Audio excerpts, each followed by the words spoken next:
pharmacist. In the United States was the best market for these medicines, especially for pregnant women. They all resort to anything that is artificial or temporary gains. This company could not sell a single capsule in USA because one young pharmacist, she had Kelsey. Kelsey had just stepped out of the pharmacy college. She was there in the FDA, Federal Drug Administration, only for 1 month. She refused to give license for this medicine, which was hailed the world over as a wonder drug. She said, I want you to answer the point. I am not going to take no for an answer. I want to be convinced how this affects the fetus. The company had no explanation. They tried to put pressure on her.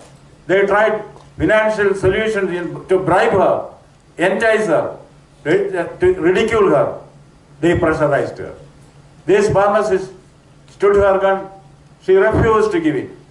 When the news broke out of the thalidomide tragedy in various countries in Europe, America was not affected because there was one vigilant pharmacist. 3 cheers to the pharmacist who saved a generation. This act of the one pharmacist, they say one swallow does not make a summer, but this was a rare swallow. She could make the difference. She could make it happen. She could make the difference. Whole world stood up against this exploitation by the thalidomide manufacturers. The London Times and the newspapers in those days in London, they all stood by the mothers who are affected by this. Ralph Nader, the father of the consumer movement in the world, Ralph Nader said, boycott all products of this company unless they give adequate compensation to the mothers who lost their babes.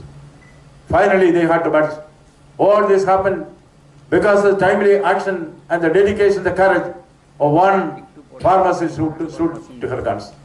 So it's not a small area of education that we are administering. This is something which has a tremendous impact on the world as such. Yes, I want to present before you one shocking incident. Before I came here, when I set out to get in my car, my ADC Nigel, he gave me an email which I received in the Rajput. That email reads, so there is a big racket which is happening around you. Medicines after the expiry date are collected.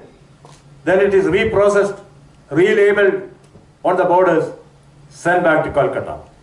It's a multi-crore business. Old expired medicine being marketed as new medicine. This is happening here and in front of you. I assure you that this will certainly be inquired into and the culprits will be booked. This is massacre of the unborn, massacre of the innocent. In the name of pharmacy, this is what is being done to bring discredit to the pharmaceutical industry and the pharmaceutical education. This is something which I am flagging before you. Certainly advise me in your own way how this menace can be tackled. If it is true, we will certainly hang those who are doing these perpetrators of crime against humanity, massacre of the unborn, massacre of the innocent. That can never be allowed to continue there.